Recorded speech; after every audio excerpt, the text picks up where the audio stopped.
First time naming subukan ng ganitong adventure. Isang picnic na kami lang ng asawa ko, yung motor at kung ano ang kaya naming dalhin. Mula sa mga kalsada papuntang Nagtipunan hanggang sa matataas na bundok na dadaanan namin. Pero hindi lang to simpleng ride papunta sa ilog. Ito yung araw na gusto lang namin lumayo sandali, magluto, magpahinga, maligo at gumawa ng bagong memory ng magkasama. At ito, yung first time namin mag-picnic gamit lang ang motor.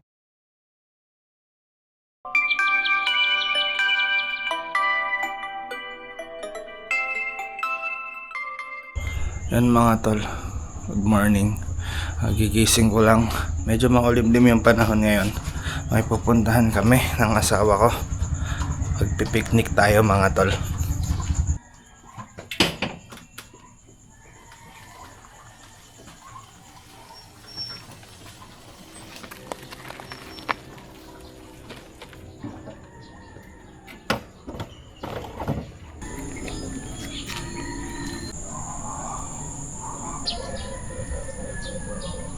Ayun, gagayak lang kami mga tol. Tapos tara na.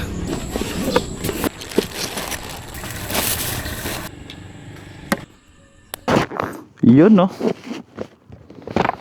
What's up? What's up? Hey! Bibili muna kami ng yelo. Baka wala kami mabilhan ng ng yelo sa daanan. Dito na kami bibili sa amin. Tapos yung kakainin namin sa Mandela na namin bibilhin para mas fresh. Saka para makita natin yung palengke ng Mandela mga tol. 'Di ba? Dito magpapalagay ng yelo sa Oasis. 10 piso daw yelo. Kaya puno ng tumbler na yun. 10 pesos.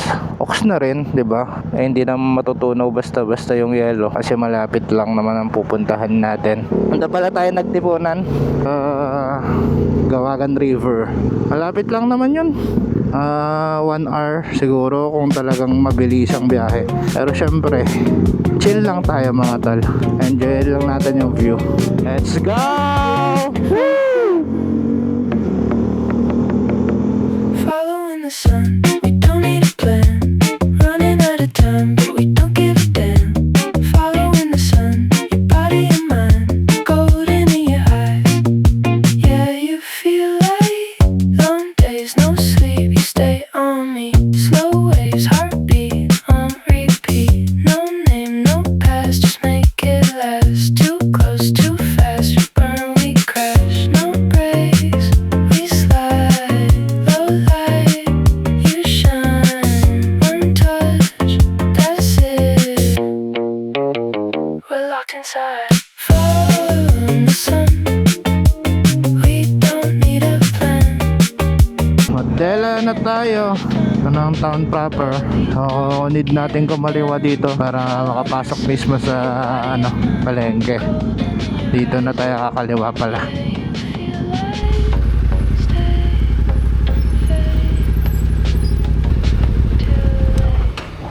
Pagdating namin sa Mandela Public Market mga tol, bumili muna kami ng pang-picnic. Original plan namin, adobo. Kuya, saan po dito yung wet market nyo? Ay, sa dulo po. Thank you po. Ganda ng lahi niya ate, ano? Yung lalaki ate to, itong malaking ganyan, yan po yung lalaki niya. Pero first motorcycle picnic namin to at parang hindi pa ready yung setup namin para sa mas kumpletong luto. Kaya naisipan naming simpleng pagkain na lang. Red egg na may kamatis at pritong hotdog. Bumili na rin kami ng tubig na gagamitin namin. After nun, balik na sa motor at tuloy na ang biyahe papuntang Nagtipunan. Mami!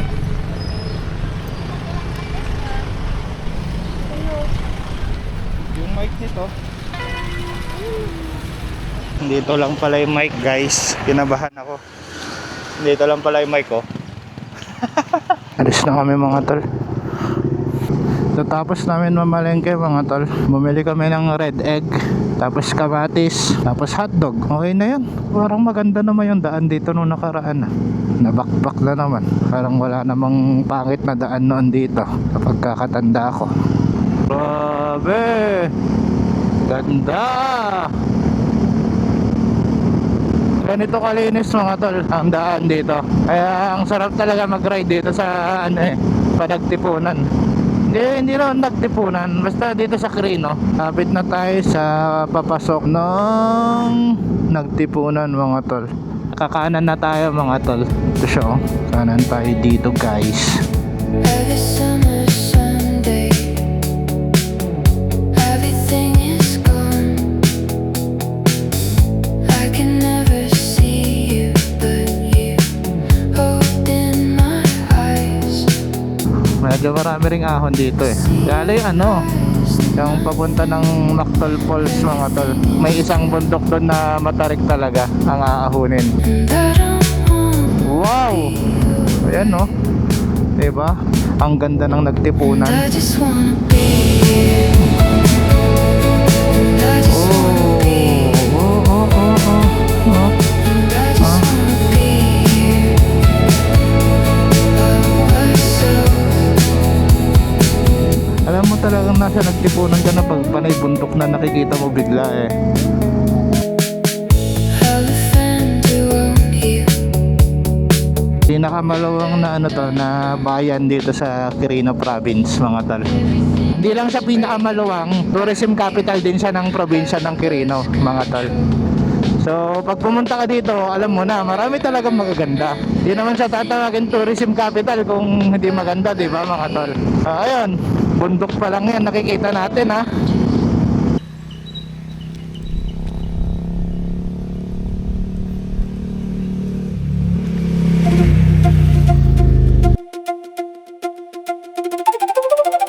Yung pangalang Nagtipunan mga tol, galing sa salitang tagpuan.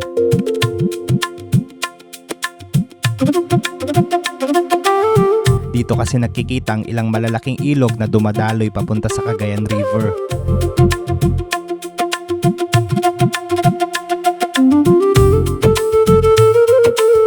Pero hindi lang mga ilog ang nagtatagpo dito. Halo-halo rin yung mga komunidad. May mga Bugkalot o Ilonggot, Agta, Ifugao, Igorot at Ilocano na naninirahan dito.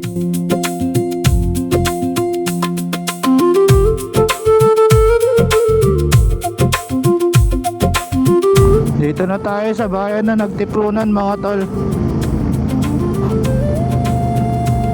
Sisimula na yung magandang mga view mga tol.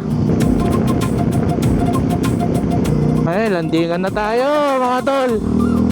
Yan no, ang akyatan ng matatarik na ahon.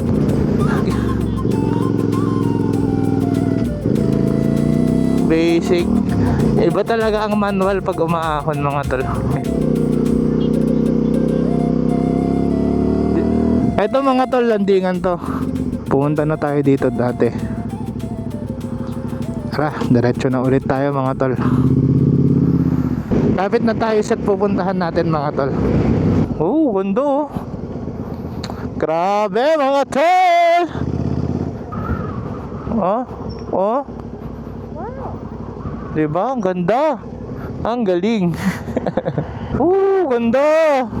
Ganda ng ilog. Wow! Ganda. Kita nyo yan mga tol. Ang taas. Ang taas na naman mga tol. Nakatingala na kami oh. Ang taas.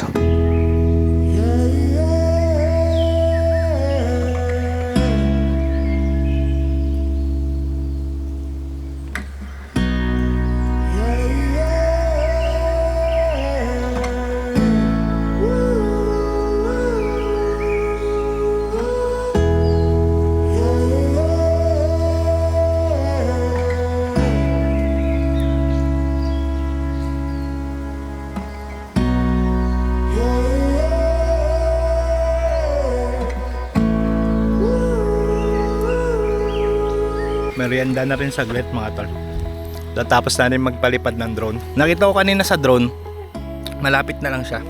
Sa gustong pumunta din mga tol, may kainan mismo dun sa bungad niya bago kayo pumasok. So kung ayaw nyo magluto, okay lang rin. Kasi may kainan naman.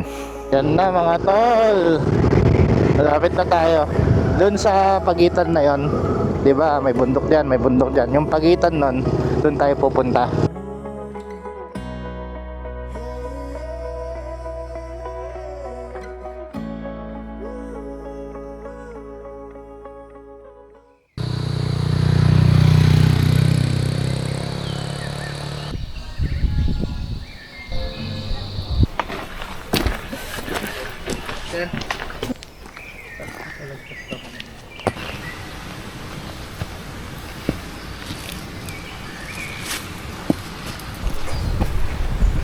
Dati kasi pumunta rin kami dito mga tol.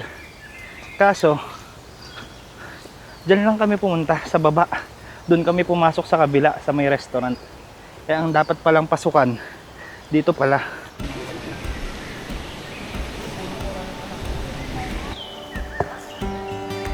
Huwag tayo ng upuan mga tol.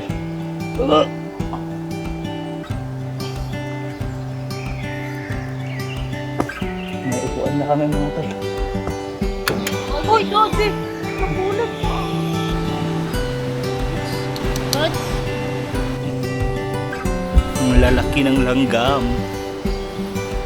Sakit kaya pag nakagat niyan? Baka.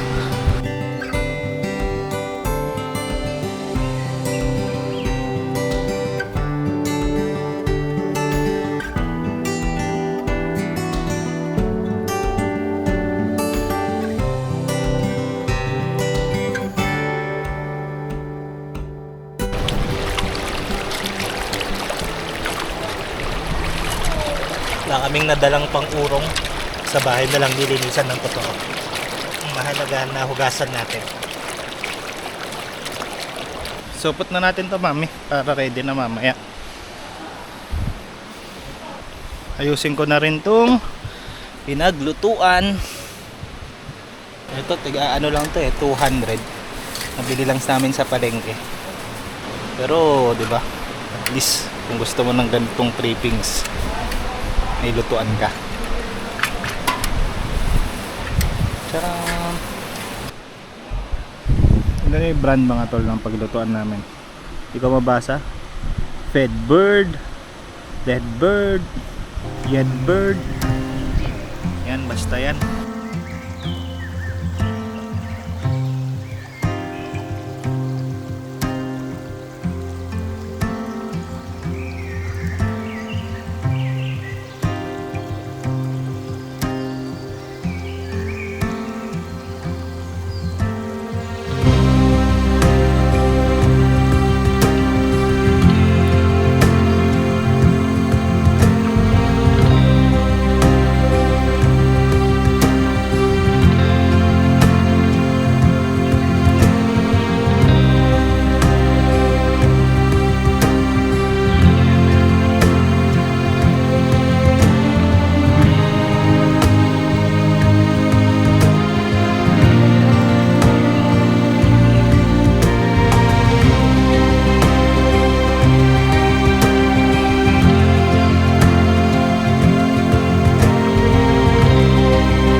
Wala pang 5 minutes yung nilakad natin, ano mami? Malapit lang talaga. Oh, nakaboots pa nga kami. Nakabots pa. Pagkapalit. So ayun mga tol, ang aming first time mag-picnic ng nakamotor lang. So medyo hassle lang talaga, or dahil baka first time namin gawin. Pero masaya. Tapos nakaka-relax talaga yung mga ganitong adventure, ganitong view. Tapos ayun, nagluto kami ng ng kanin namin.